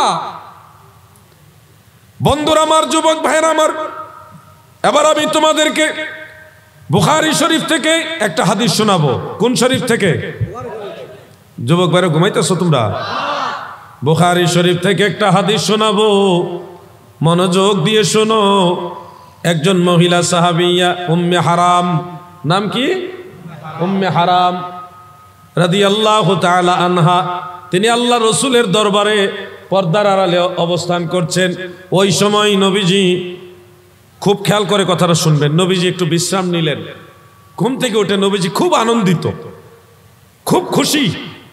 খুশি হওয়ার পরে অন্যান্য সাহাবীরাও মজলিসে আছে। আল্লাহর হাবিব চোখ লেগে গেছিল, নিদ্রায় গেছেন। ঘুম থেকে উঠে নবীজি খুব আনন্দিত। ওই সাহাবীরা সহ উম্মে হারাম পর্দার আড়াল থেকে জিজ্ঞাসা করছে, ইয়া রাসূলুল্লাহ, আপনি এত আনন্দিত কেন? দয়াল নবীজি বললেন, আমি স্বপ্নে যুগে দেখলাম যে বিশাল এক সমুদ্র অভিযানে বা সমুদ্রের মাঝখানে আমার উম্মতেরা বড় জাহাজের উপরে, সিংহাসনের উপরে রাজকীয় হালতে বসা। সুবহানাল্লাহ। এরপরে নবীজি কিছুক্ষণ পরে আবারও কিছুক্ষণ বিশ্রাম নিলেন, নিদ্রায় গেলেন। নিদ্রা থেকে জাগ্রত হয়ে আবার নবীজি খুব আনন্দিত। সাহাবাই কেরাম প্রশ্ন করলেন, ইয়া রাসূলুল্লাহ, এবার কি অবস্থা? নবীজি বলেন, একই স্বপ্ন আমি আবার দেখলাম। আমার উম্মতেরা বিশাল নৌ অভিযানে যাচ্ছে, সমুদ্র অভিযানে যাচ্ছে, সেই জাহাজের ভিতরে আমার উম্মতেরা বড় বড় সিংহাসনে রাজকীয় হালতে অবস্থান করছে। এইভাবে নবীজি ওই দিন 3 বার বিশ্রাম নিছে, 3 বার একই স্বপ্ন দেখেছে। খুব খেয়াল করে শুনবেন। তখন উম্মে হারাম রাদিয়াল্লাহু তাআলা আনহা, ওই মহিলা সাহাবিয়া, তিনি আমার নবীকে প্রশ্ন করলেন, নবী গো, ওই ব্যাপারে আপনি পরিষ্কার করে আমাদের বলুন। আল্লাহর হাবিব রাহমাতুল্লিল আলামিন বললেন, আমার উম্মতেরা নৌ অভিযানে যাবে, মানে সমুদ্র যুদ্ধে যাবে, সমুদ্রের মাধ্যমে যুদ্ধ করে মুসলমানদের এরিয়া বাড়াবে। এরপরে নবীজি বলেন, আউয়ালু জাইশিন মিন উম্মতি ইয়াগজুনাল বাহার, আউয়ালু জাইশিন মিন উম্মতি ইয়াগজুনাল বাহার কাদ আওজাবু। সুবহানাল্লাহ। আল্লাহর হাবিব বলেন, সর্বপ্রথম যারা নৌযুদ্ধে যাবে, সমুদ্র অভিযানে যে আমার উম্মতেরা যারা যুদ্ধ করবে, অর্থাৎ রোমানদের সাথে, পারস্যের সাথে, কিসরা কায়সার ওই এলাকার সাথে যারা আমার উম্মতেরা যুদ্ধ করার জন্য নৌ অভিযানে যাবে, আমার নবী বলেন, কাদ আওজাবু, তাদের সবার জন্য জান্নাত ওয়াজিব। সুবহানাল্লাহ। এই riwayatটা বুখারী শরীফে আরেক জায়গায় আছে। সেখানে আল্লাহর হাবিব বলেন, আউয়ালু জাইশিন মিন উম্মতি ইয়াগজুনা মাদিনাতা কায়সার। আমার নবী রাহমাতুল্লিল আলামিন বলেন, সর্বপ্রথম কিসরা কায়সারে শহরে যারা যুদ্ধ করবে, দয়াল নবীজি বলেন, মাগফুর লাহুম, আমার আল্লাহ তাদেরকে ক্ষমা করে দিয়েছে। দুইটা বর্ণনা বুখারী শরীফ উল্লেখ। এবার আপনাদের কাছে একেবারে পরিষ্কারভাবে বলি, আল্লাহর হাবিব বললেন যে মুআবিয়ার নামের কথা বুখারী শরীফ আরেক riwayat উল্লেখ আছে, এই ঘটনার সাথে সম্পৃক্ত। আমার নবীজি বলেছেন, ওই সমুদ্র অভিযানে যারা যাবে তারা সবাই জান্নাতি। আল্লাহর রাসূল বলেছে তারা কি জান্নাতি। বলেন তারা কি জান্নাতি। সমুদ্র অভিযানে যারা যুদ্ধ করতে যাবে ইসলামের জন্য, তারা সবাই জান্নাতি। আল্লাহর হাবিব বলেন, তাদেরকে আল্লাহ তাআলা সবাইকে মাফ করে দিয়েছেন। কাদ আওজাবু, তাদের সবার জন্য জান্নাত ওয়াজিব। সেই সমুদ্র অভিযানের প্রধান সেনাপতি ছিল হযরতে মুআবিয়া রাদিয়াল্লাহু আনহু। তাহলে সহিহ বুখারী হাদিস থেকে আমরা কি বুঝলাম? আমিরে মুআবিয়া সহ ওই অভিযানে যত সাহাবী ছিল তিনারা জান্নাতি না জাহান্নামী? জান্নাতি। আমি বলছি না, আল্লাহ রাসূল বলছে। আল্লাহ রাসূল বলে গেছে, অগ্রিম বলে গেছে যে সমুদ্র অভিযান আউয়ালু জাইশিম মিন উম্মতি ইয়াখজুনাল বাহর, সমুদ্র অভিযানে যারা যুদ্ধ করতে যাবে সর্বপ্রথম সেই অভিযানের সকল সাহাবীরা জান্নাতি। সেই অভিযানের সেনাপতি ছিল আমিরে মুআবিয়া। এবার বলেন নবীজির দোয়া মিস হয় কিনা? নবীজির দোয়া কি ভুল হয়? রাসূল কি ভুল দোয়া করে নাকি?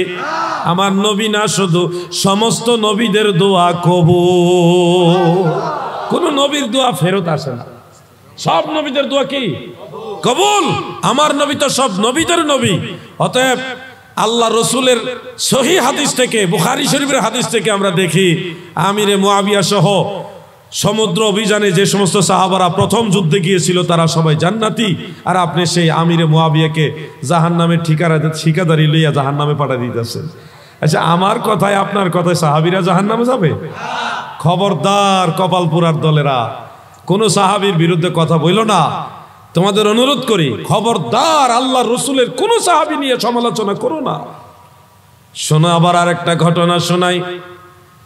এটাও সহিহ বুখারী, সহিহ মুসলিম, মুয়াত্তা মালিক, অসংখ্য কিতাবের মধ্যে আছে। আমার দয়াল নবীজি মসজিদ নববীর মধ্যে বসে আছে। নবীজির এক পাশে ইমাম হাসান আর এক পাশে ইমাম হুসাইন, একদল সাহাবী ওই মজলিসে উপস্থিত। খুব খেয়াল করে, এই যুবক ভাইরা খেয়াল করো। ইমাম হাসান যখন কিশোর ছোট বা যুবক, অল্প বয়স আর কি, ওই সময় আমার দয়াল নবীজি ইমাম হাসান রাদিয়াল্লাহু তাআলা আনহুর দিকে ইশারা করে বলতেছেন, হাজা ইবনি সাইয়্যিদুন, হাজা ইবনি সাইয়্যিদুন, আমার এই সন্তান। আরবের ভাষায় নাতিকেও সন্তান বলে, আরব দেশে এখনই প্রচলনটা আছে। আমাদের দেশে তো বাবার বড় ভাইকে চাচা বলে, জেঠা বলে, বাবার ছোট ভাইকে কাকা বলে, চাচা বলে। কিন্তু আরব দেশের নিয়ম হলো বাবার বড় ভাই যারা চাচা তাদেরকেও বাবা বলা হয়। একজন হলো জন্মদাতা বাবা, ওনারা হলো তাজিমান বাবা। মনে রাখবেন, এগুলি আরবের একটা সিস্টেম। বাংলাদেশে অনেক জায়গা আছে বাবার বড় ভাইকে বড় আব্বা বলে, আর বাবার ছোট ভাইকে ছোট আব্বা বলে। আমাদের বাংলাদেশে অনেক জায়গা আছে, সিটাঙ্গ আছে। আচ্ছা, তো এই সিস্টেমটা কিন্তু আরব থেকে আসছে। আমার নবীজি ইমাম হাসান রাদিয়াল্লাহু আনহুর দিকে ইশারা করে বললেন, হাজা ইবনি সাইয়্যিদুন, আমার এই সন্তান, মানে দৌহিত্র।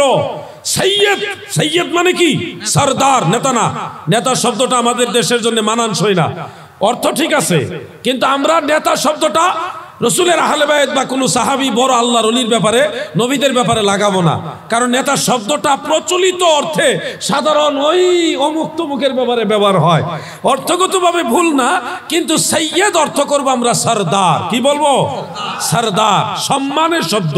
এটা হলো এলাকা ভিত্তিক কিছু কিছু শব্দ আছে, অর্থগত ঠিক, কিন্তু উচ্চারণে, প্রচলনে একটা শব্দ সম্মান বোঝায় আর একটা শব্দ নরমাল বোঝায়। খুব খেয়াল করে বুঝবেন। আমার নবীজি বলেন, হাজা ইবনি সাইয়্যিদুন, আমারই দৌহিত্র। বলেন আমার নবী বলেন, ইউসলিহ বিহি বাইনা ফিআতাইনে আযীমাতাইনে মিনাল মুসলিমিন। এই ইমাম হাসানের মাধ্যমে দুইটা বড় বড় ফিআতাইনে আযীমাতাইনে মিনাল মুসলিমিন, মুসলমানদের বড় বড় দুইটা দলকে আমার আল্লাহ সমঝোতার মধ্যে নিয়ে আসবে। সুবহানাল্লাহ। যুবক ভাইরা খেয়াল করো, লোক শুধু আসতেই আছে, আসতেই আছে। মারহাবা, সবাই বলি মারহাবা। ওনারা বসক, আমরা একটু জিকির করি, লা ইলাহা ইল্লাল্লাহ। সবাই বসে যান, লা ইলাহা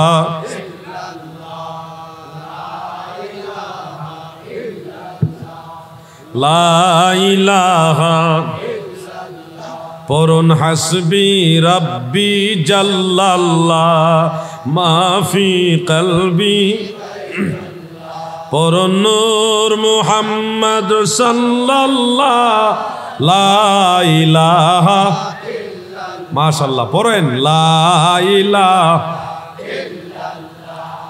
লা ইলাহা ইল্লাল্লাহ।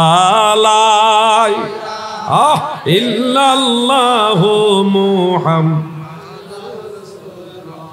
সাল্লাল্লাহু আলাইহি ওয়াসাল্লাম। আমার দাদু ভাইরা, যুবক ভাইরা গো, মনোযোগ দিয়ে শুনো, বড় ফিতনার যুগ, এই জন্য আমাকে এগুলি আস্তে আস্তে বলতে হচ্ছে। যুবক ভাইরা খেয়াল করো, আল্লাহ রসুল বলেছেন, নবীজির এই হাদিসটা একটু খেয়াল করো, যে ফিআতাইনে মানে বড় বড়, ফিআতাইনে মানে দল, দুইটা দল, আজিমাতাইনে মানে দুইটা বড় দল, মিনাল মুসলিমিন মুসলমানদের মধ্য হতে বড় দুইটা দলকে ইমাম হাসানের মাধ্যমে আল্লাহ সমঝোতার মধ্যে নিয়ে আসবে। দেখেন দুইটা দলই বড়, দল একটা না, দল কয়টা? দুইটা। ছোট দল না বড় দল? ফিআতাইনে আজিমাতাইনে, বড় বড় দুইটা দল। আল্লাহ রসুল দুইটা দলকেই বললেন মিনাল মুসলিমিন, দুইটা দলই মুসলমান। দুইটা দলে কি? আল্লাহ রসুলের ফাইসালার উপরে আমাদের ফাইসালা দেওয়ার ক্ষমতা আছে? আল্লাহ রসুল দুইটা দলকে বললেন মুসলমান, দুইটা দলকে কি বললেন? মুসলমান বলেছেন। এবার এই দুইটা দল কারা? ওই সিফফিনের যুদ্ধে যান, সমস্ত মুহাদ্দিসিন এটা উল্লেখ করেছে। সিফফিনের যুদ্ধে মাওলা আলী কাররামাল্লাহু ওয়াজহাহু, তিনার পক্ষে মুসলমানদের একটা বড় দল ছিল। আবার আরেক দিকে হযরতে মুআবিয়া রাদিয়াল্লাহু আনহু, তিনার পক্ষে বড় আরেকটা দল ছিল। দল কয়টা হইল? জোরে কোন। এই দুই দল যুদ্ধ করেছে। এই দুই দলের মধ্যে যুদ্ধ হয়েছে ভুল বুঝাবুঝির কারণে। আমিরে মুআবিয়া যেই দাবি করেছে, মাওলা আলীরও সেই দাবি, দুই দলের দাবি এক, কিন্তু মাঝখানে মুনাফিকরা সুবিধা নিয়ে ঝগড়া লাগাইছে। ইতিহাস জানে না, খালি মারামারি লাগে। ওই 1400 বছর আগে মুনাফিকরা যেইভাবে ঝগড়া লাগাইছে, 1400 বছর পরে সেই মুনাফিকরা এখনো আমাদের মাঝে ওইভাবে ঝগড়া লাগাইতে চায়। বুঝেন না আপনারা? আমাদের তো মাওলা আলীও আমাদের, আমিরে মুআবিয়াও আমাদের, রাসূলের সমস্ত সাহাবার আমাদের মাথার তাজ, ঠিক না বেঠিক? আমাদের তো ঝগড়া না, আমাদের তো ঝগড়া না। আমাদের মাঝে ঝগড়া লাগায় কারা? লাগায় ওই মাওলা আলীর সাথে আমিরে মুআবিয়ার যারা দ্বন্দ্ব লাগাইছে, একটা তৃতীয় পক্ষ, ওই গ্রুপটা এখনো আমাদের মাঝে ঝগড়া লাগাইতে চায়। শান্তিতে থাকতে দেয় নাই তারা। সব যুগেই এই শিয়ারা আমাদের ডিস্টার্ব করছে, সব যুগে, সব যুগে। সেই 1400 বছর যাবত এরা মুসলমানদের মাঝে দাঙ্গা লাগাইছে, ফিতনা লাগাইছে, কোনোদিন মুসলমানদের মধ্যে শান্তি লাগায়, শান্তির প্রতিষ্ঠা করে। শোনো ভাই আমার, আমার নবীজি মাওলা আলীর বাহিনীকে মুসলমান বললেন, আমিরে মুআবিয়ার বাহিনীকেও মুসলমান বললেন। আমার নবী যেহেতু বলছে, কথা ঠিক না বেঠিক? এই যুবকরা কথা বলো, নবীর কথা ঠিক না বেঠিক? রাসূল যাদেরকে মুসলমান বলে, তাদেরকে যারা মুসলমান মানে না, তারা নবীর দল হইতে পারে না। সিফফিনের যুদ্ধে মাওলা আলী ছিল হকের উপরে, সিদ্ধান্তগতভাবে উনি হক, ইজতিহাদি খাতার উপরে ছিল আমিরে মুআবিয়া রাদিয়াল্লাহু আনহু। ইজতিহাদি খাতা, এটা কেমনে বুঝাইতাম আমি আপনাদেরকে? ধরেন বাংলাদেশ সরকার, আওয়ামী লীগ সরকার, তিনারা চাইতেছে পদ্মা সেতু হোক, পদ্মা সেতু হোক। সেক্ষেত্রে বিশ্ব ব্যাংকের কাছে ঋণ চাইছে, বিশ্ব ব্যাংক ঋণ দিবে না। কিন্তু বিএনপি বলতেছে আমরা ব্যাংক এবং এটা সহযোগিতা নিয়ে করব, আমরাও চাই পদ্মা সেতু হোক, কিন্তু নিজের টাকা দিয়ে করতে পারবো না, ব্যাংকের টাকা দিয়ে করতে হবে। আওয়ামী লীগেরও দাবি পদ্মা সেতু হোক, বিএনপিরও দাবি পদ্মা সেতু হোক। আওয়ামী লীগ বলতেছে আমরা আর ব্যাংকের টাকা না দিলে আমরা নিজেরা করে নেব, আর বিএনপি বলতেছে আমরা নিজেরা করার দরকার নাই, আমরা কিছুদিন পরে করব প্রসেসিং কইরা। দাবি দুইজনেরই এক। এবার বলেন, বাংলাদেশের নাগরিক হিসেবে দুই দলই আছে না নাই? বিএনপি যারা করে পদ্মা সেতুর পক্ষে, তারাও বাংলাদেশের নাগরিক। যারা কইছে এমনে না, এই এমনে করেন বিএনপি, তারাও কিন্তু বাংলাদেশের নাগরিক থেকে কেউ কিন্তু বাদ পড়ে নাই। মতের অনৈক্য হইছে, দাবিও দুই দলের এক, দাবিও দুই দলের এক। একজন কইছে এমনে, আরেকজন কইছে এমনে। দল দুইটা, মত একটা, মতের ভিন্নতা আছে, মানে সবাই একটা পক্ষের লোক, কিন্তু দল দুইটা। ওই সিফফিনের যুদ্ধের ঘটনাটা হয়েছিল এরকম। আমিরে মুয়াবিয়া দাবি করছে উসমান হত্যার বিচার করতে হবে। হযরত উসমান রাদিয়াল্লাহু আনহুকে ওনার ঘরের মধ্যে 40 দিন আটকায় রাখছে। 40 দিন হযরতে উসমান যুন্নুরাইন রাদিয়াল্লাহু আনহু ঘরের মধ্যে আটকায় রাখা হজের মৌসুমে, ওদিকে মক্কায় হজ চলতেছে, এদিকে মদিনায় হযরত উসমানকে ঘরের মধ্যে 40 দিনের মাথায় কোরআন তেলাওয়াতের অবস্থা ওনাকে শহীদ করে ফেলছে। 40 দিন গৃহবন্দী রেখেছে, এরপরে উনার ঘরে ওনাকে শহীদ করেছে। এই দাবিতে আমিরে মুয়াবিয়ার ছিল যে উসমান হত্যার বিচার করতে হবে। দাবিটা কি ন্যায় না অন্যায়? অরিজিনাল ঘটনাটা শুনেন তো। হযরত উসমান মাত্র শহীদ হয়েছে, আর এই মাত্র আমিরে হযরত মাওলা আলী মসনদে বসেছে, বায়াতের মসনদে বসেছে, সবাই নতুন সরকার গঠন হয়েছে। মাওলা আলী বলতেছে আপনাদের দাবি আমরা রাখলাম, বিচার হবে। তারা বলতেছে বিচার করতে হবে, মাওলা আলী বলতেছে বিচার হবে। দাবি কয়টা? একটা। জোরে কর না, দাবি কয়টা? একটা। কিন্তু মাওলা আলী বলতেছে আমি তো মাত্র বসলাম, মন্ত্রিসভাটা সাজাইলই। মন্ত্রিসভা সাজাইতে হবে বিভিন্ন দপ্তরগুলি নিয়ে, এরপরে আমরা আসামিদের চিহ্নিত করে বিচার করি। আমিরে মুয়াবিয়ার সইছে না, কইছে এখনই করতে হইব। এই হইল ইজতিহাদি খাতা। আমিরে মুয়াবিয়া কইছে না এখনই করতে হবে, মাওলা আলী কইছে আমি বইছি আগে মন্ত্রী পরিষদ সাজাইলই। একটা বিচার করতে গেলে তো একটা কোর্ট লাগে, বিচারক করতে হয়, সাক্ষী প্রমাণ নিতে হয়, সিস্টেমটা সাজাই। ওই হইলো একজন তাড়াহুড়া বেশি করছে, আরেকজন সিস্টেমে আসতে চাইছে। এই হইলো দুইজনের মধ্যে দ্বন্দ্ব। অরিজিনালি এটা কোনো দ্বন্দ্বই না, মাঝখানে মারামারি ঝগড়া লাগাইছিল মুনাফিকরা। এবার বুঝছেন নি যুবক ভাইরা ঘটনাটা কি? আর আমাদের বুঝায় কি? হযরত আলী এক দল আর আমিরে মুয়াবিয়া আরেক দল। আরে দুই দলই এক দল, দুইজনই মদিনাওয়ালার সাহাবী। এই দুইজনকে যারা রাসূলের সাহাবী হিসেবে মানে তারাই সুন্নি। যারা একজনকে মানে আরেকজনকে গালি দেয় এরাই সুন্নি না। দেখবেন এরাই শেষ পর্যন্ত নবীর শাফাআত পাবে না।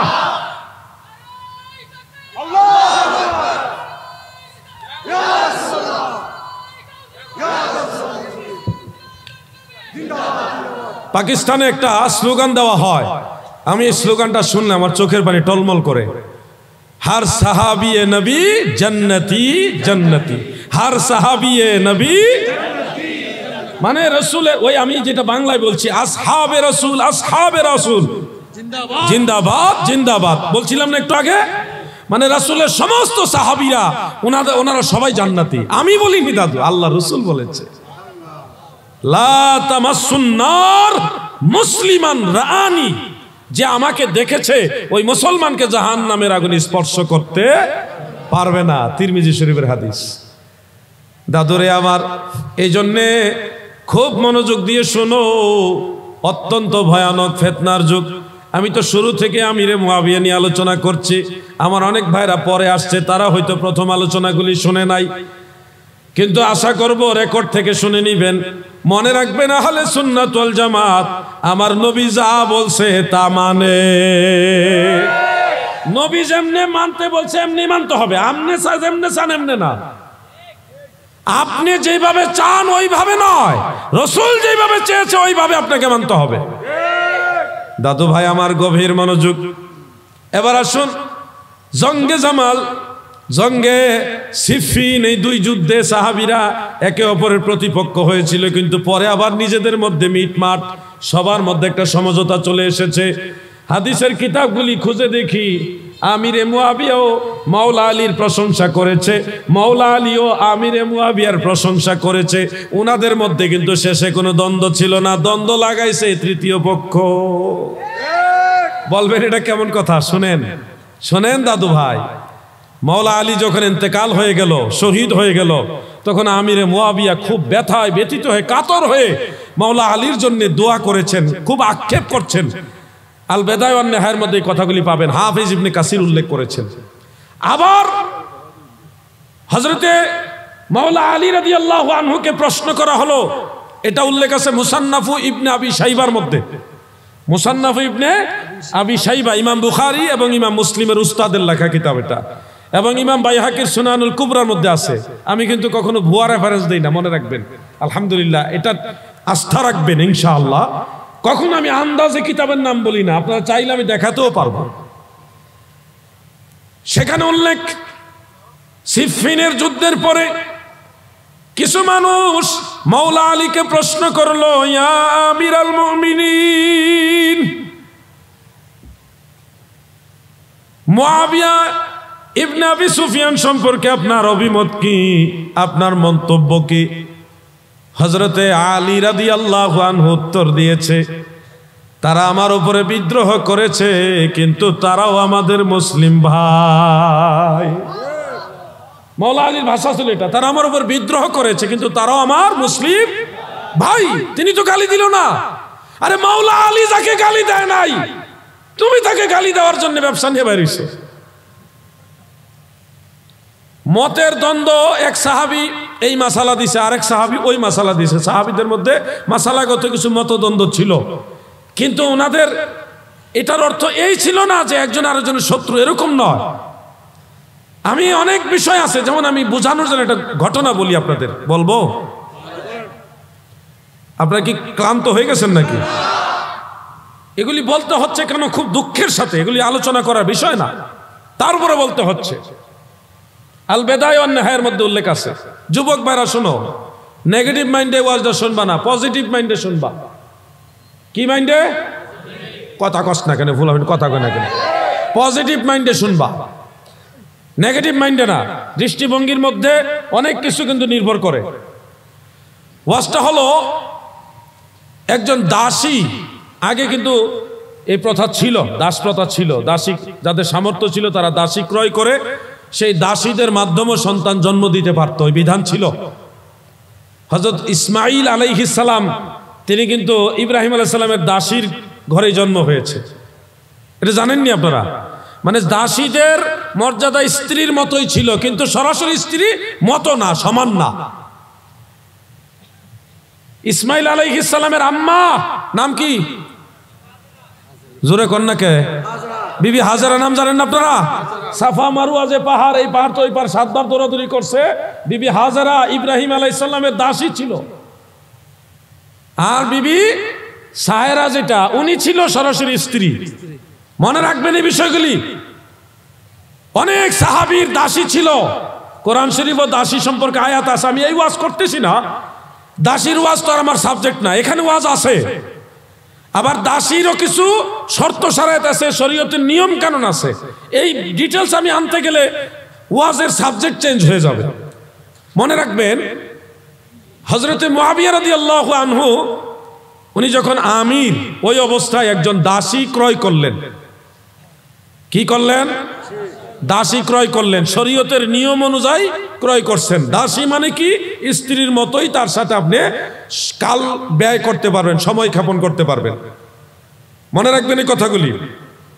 তা আমিরে মুআবিয়া ওই সময় বৃদ্ধ, নেগেটিভ মাইন্ডে নয় প্লিজ, পজিটিভ মাইন্ডে চিন্তা করবা বিষয়টা। বৃদ্ধ বয়সে ওই দাসীটা ক্রয় করলেন, যে কোনো একটা দরকারি ক্রয় করছে।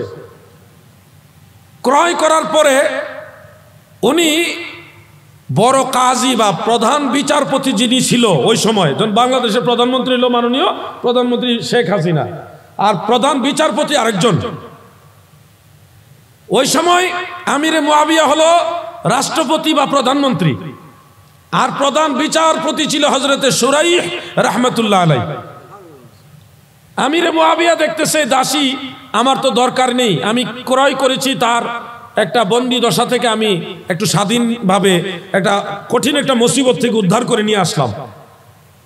ক্রয় করে ওই কাজী প্রধান বিচারপতি শুরাইহ রাহমাতুল্লাহ আলাইহিকে উনি খবর দিয়ে আনলেন যে আমি এই দাসী ক্রয় করেছি, আমার এই বয়সে কোনো দাসীর দরকার নেই।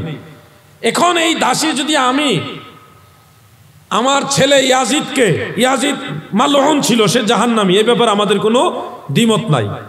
ওই সময়ে কারবালা হয়নি, এত ভয়ঙ্কর অবস্থা এখনো হয়নি, এটা আগের ঘটনা।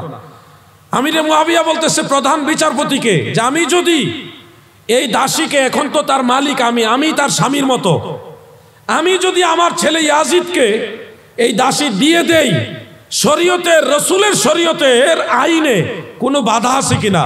প্রধান বিচারপতি তিনি হযরত সুরাই রাহমাতুল্লাহ আলাইহি বললেন যে আমার জানা মতে রাসূলের শরীয়তে আপনি যদি জিনিসটা হেবা করে দেন, দান করে দেন, তাহলে আর এখানে আপনার কোনো মিলকিয়াত থাকে না, মালিকানা থাকে না, এটা জায়েজ হবে। ওই প্রধান বিচারপতি সুরাই রাহমাতুল্লাহ আলাইহি যখন বলল যে আপনার জন্য এটা বৈধ হবে, তখন এই দাসীকে ইয়াজিদের প্রতি আমিরে মুয়াবিয়া দান করে দিলেন। দেওয়ার পরে ইয়াজিদ সেটা আবার মালিকানা নিয়ে গেলেন। এই হইল ঘটনাটা। এখন এই মোবাইলের মালিক আমি যদি এই মোবাইলটা আমি এই মাওলানা ভাইকে দিয়া দেই, তাহলে এখন এটার মালিক উনি, দান করে দিলে উনি মালিক। মাসআলা হলো এটা। আর এটাকে তারা নিয়ে লাগাইছে কি, এই করছে সেই করছে, নেগেটিভ মাইন্ডে নিছে। ইসলামী শরিয়ার আইনের দৃষ্টিতে উনি অন্যায় কোনো কাজ করে নাই, কিন্তু যদিও এই ঘটনাটা শুনতে একটু খারাপ খারাপ দেখা যায়। আরে শোনো বোকা, আমিরে মুয়াবিয়া সেই মহিলাকে এমন একজন ব্যক্তির কাছ থেকে ক্রয় করে এনেছিল, যেই ব্যক্তি খুব হিংস্র ছিল, অন্যায়কারী, জালিম ছিল। সে জালিমের কাছ থেকে মেয়েটাকে কিনে আনছে, কিনে আইনা তাকে ভালোভাবে থাকার ব্যবস্থা করেছে। তুমি পজিটিভটা দেখলা না, দেখলা একটা বুড়া মানুষ কেন কিনলো? আরে কিনার বিধান আছে শরীয়তে, এই জন্য কিনছে। এখানে দোষ হলে শরীয়তের হবে, আমিরে মুয়াবিয়ার কেন দোষ হবে? উনি তো শরীয়তের বিধানের বাইরে কাজটা করেনি, বিধান মোতাবেকই করেছে। এবং উনি নিজে নিজে ফয়সালা দেননি, উনি নিজে একজন বিখ্যাত সাহাবী।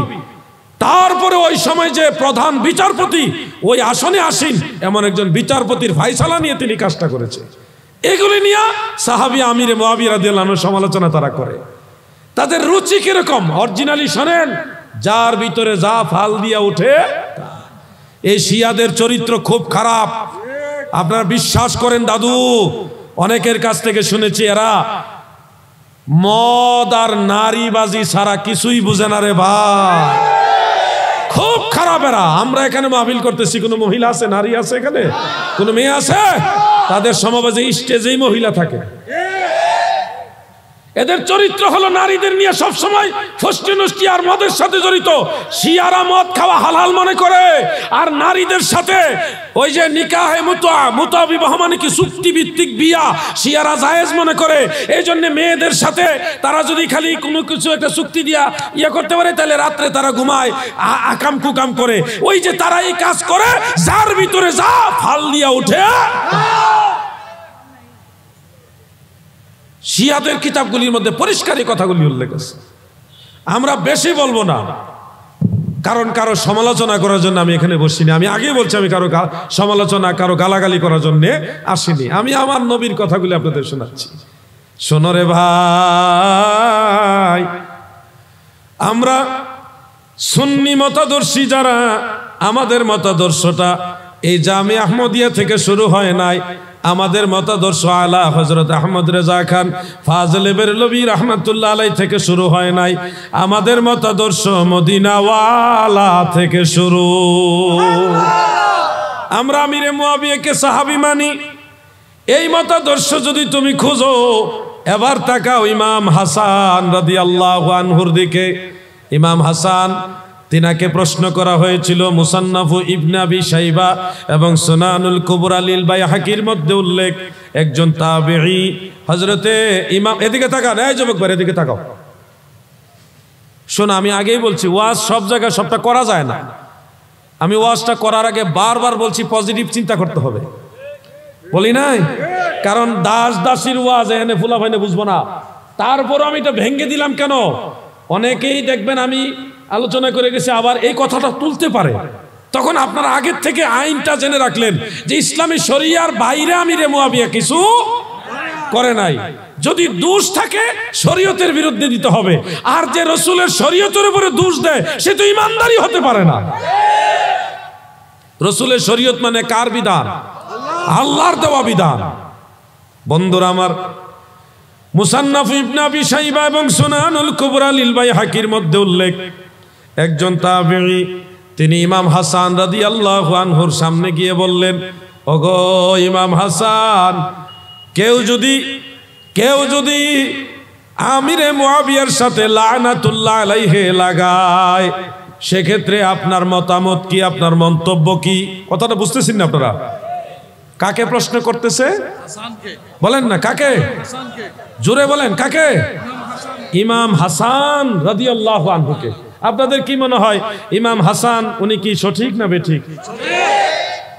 উনি তো জান্নাতের যুবকদের সরদার, ইমাম হুসাইনের বড় ভাই, মাওলা আলীর বড় ছেলে ইমাম হাসান ইবনে আলী রাদিয়াল্লাহু আনহুমা। তিনাকে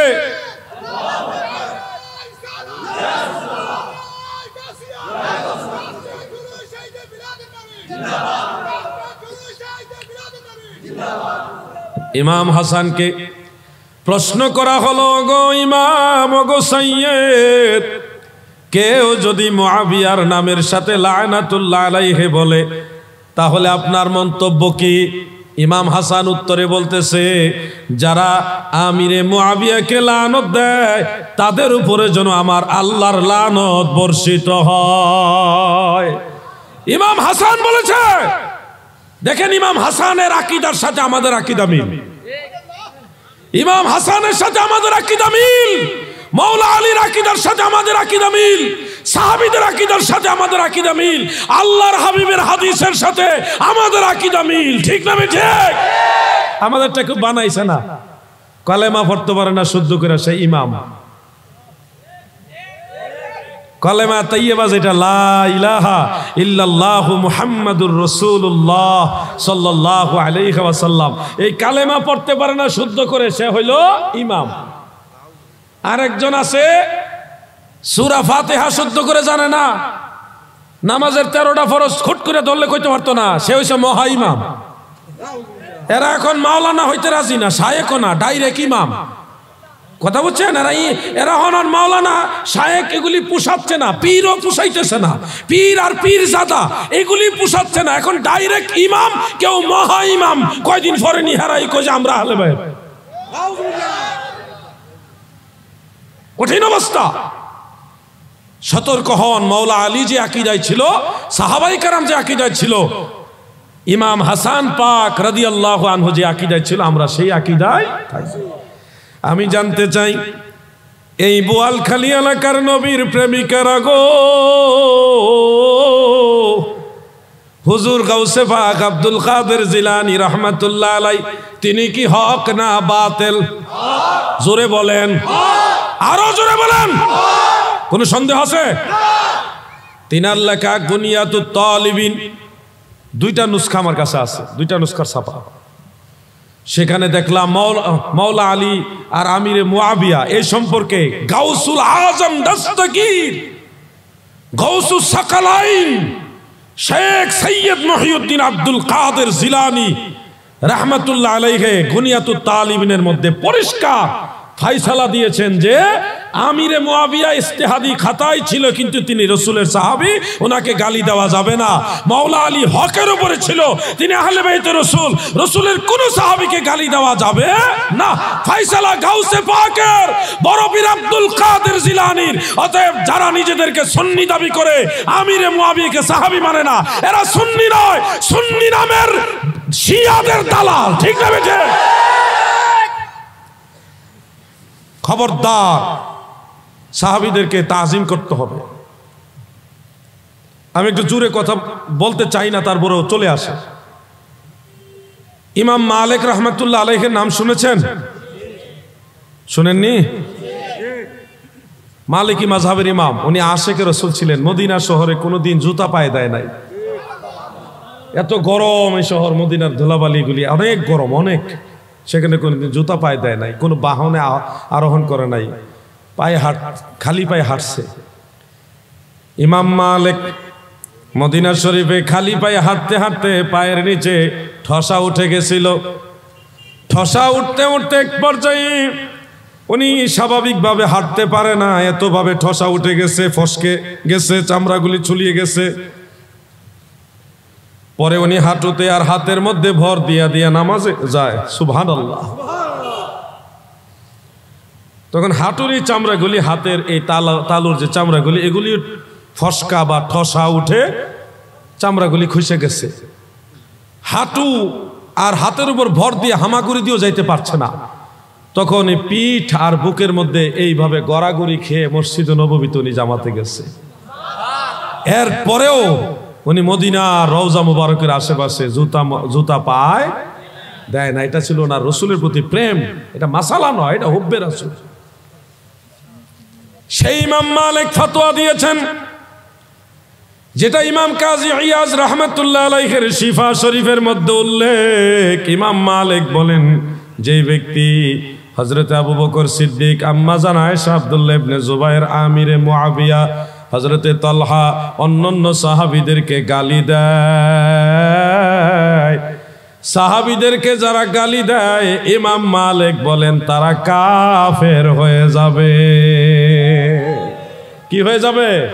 কাফের হয়ে যাবে। আশিকে রাসূল ইমাম মালিক ইবনে আনাস রাহমাতুল্লাহ আলাইহি পরিষ্কার বলেছেন, সাহাবীদের গালি দিলে কাফের, এটা কুফরি। খবরদার কোন সাহাবীকে গালাগালি করবেন না দাদু। আমও যাবে, সালাও যাবে, সব শেষ হয়ে যাবে। আমি আহলে বাইতে রাসূলের প্রেমিক, সেই সুবাদে আমি আহলে বাইতের কথা বেশি বেশি বলবো। শুনেন যুবক ভাইরা, আপনাদেরকে 10 জন বা 12 জন ইমামের নাম বলবো, হিসাব রাখবেন। ইমাম আবু হানিফা, ইমাম শাফিঈ, ইমাম মালিক, ইমাম আহমদ, ইমাম বুখারী, ইমাম মুসলিম, ইমাম আবু দাউদ, ইমাম নাসাই, ইমাম তিরমিজি, ইমাম ইবনে মাজাহ, এরপরে বরপীর আব্দুল কাদের জিলানী, হযরতে মুজাদ্দিদ আল ফেসানি রাহিমাহুমুল্লাহ। এই 12 জনের কথা বললাম। আপনারা বলেন, এই 12 জন ইসলামের দৃষ্টিতে গ্রহণযোগ্য না অগ্রহণযোগ্য?